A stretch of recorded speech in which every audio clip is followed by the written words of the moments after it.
জয় ঠাকুর। শ্রী শ্রী রামকৃষ্ণ পুঁথি তৃতীয় খণ্ড থেকে আমাদের পাঠ চলছে।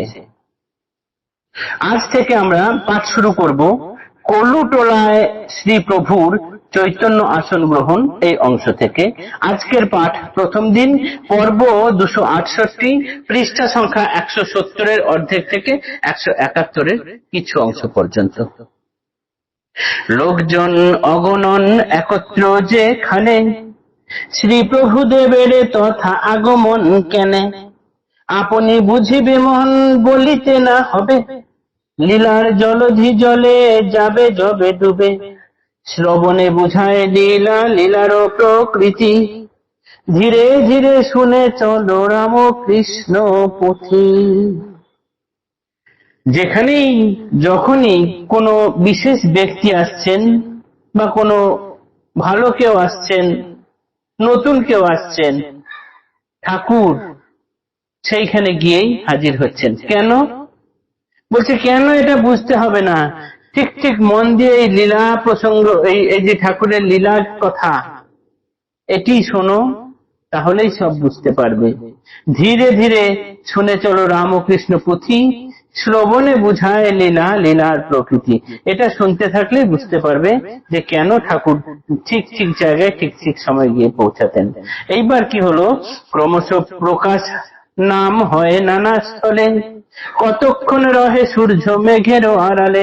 এতক্ষণ পর্যন্ত বা এতদিন পর্যন্ত ঠাকুরের নাম কলকাতায় বিশেষ কেউ একটা অত জানতেন না, কিন্তু এইবার ধীরে ধীরে ঠাকুরকে একটু একটু লোকে জানছেন।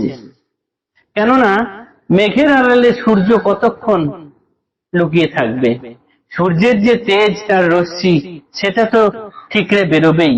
শহরের মধ্যস্থানে কলুটোলা নাম, তথায় আছয়ে হরিসভা বিদ্যমান, ভাগবত পাঠে ব্রতী বৈষ্ণব চরণ, প্রসিদ্ধ পণ্ডিত ভক্ত প্রভু পদে মন, বৈষ্ণব গৌর ভক্ত অনেক তথায়, জ্বলন্ত প্রমাণ তার প্রভুর লীলায়।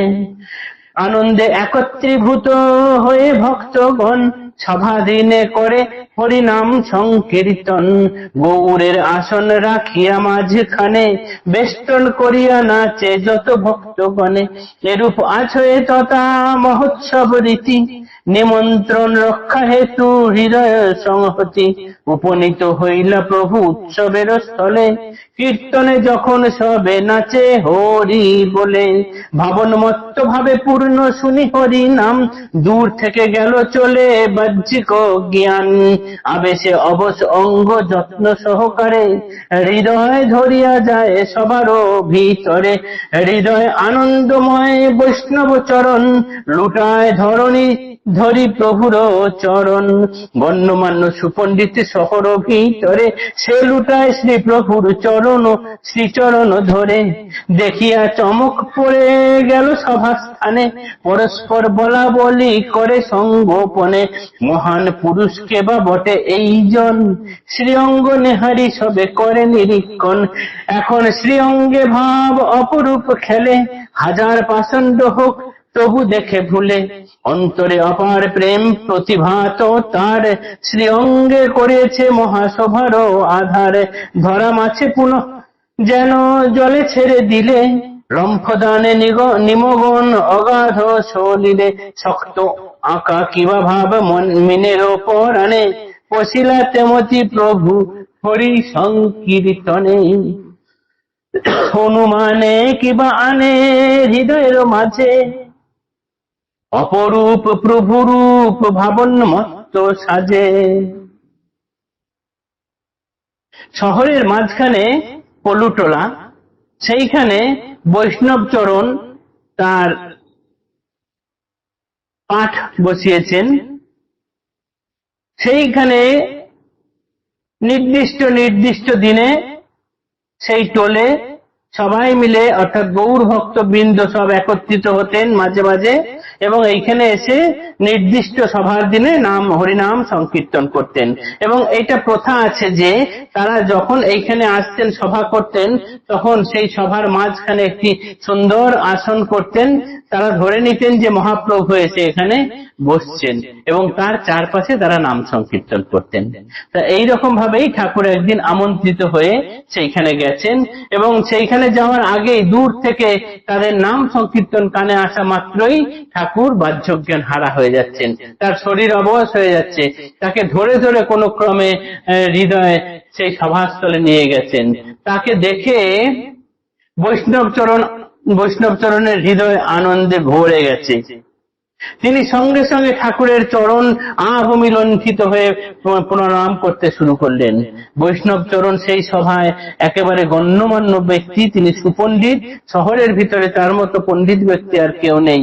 তিনি এই বাইরে থেকে এই মানুষটি এক্ষুনি এলেন, চলতে চলতে তার পায়ে লুটিয়ে পড়লেন। সকলে মিলে উপস্থিত সকলে মিলে তখন কানে কানে করতে শুরু করেছেন, এই ব্যক্তি মহান পুরুষ কে বা বটে। তাকে সবাই তখন তার শরীর নিরীক্ষণ করতে শুরু করলেন।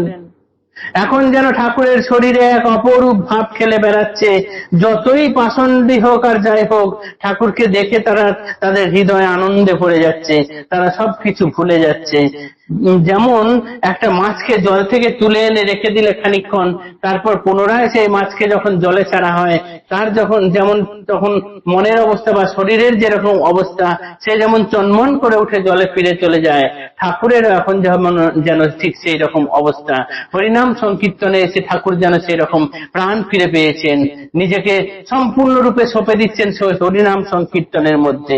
তখন তার মনের অবস্থা কিরকম, সেই মাছটার মনের অবস্থা কেমন, সেটা যেমন একে বলা বা বলে বোঝানো মুশকিল, ঠাকুরের এখন যেরকম অবস্থা সেটি বর্ণনা করে বোঝানো মুশকিল।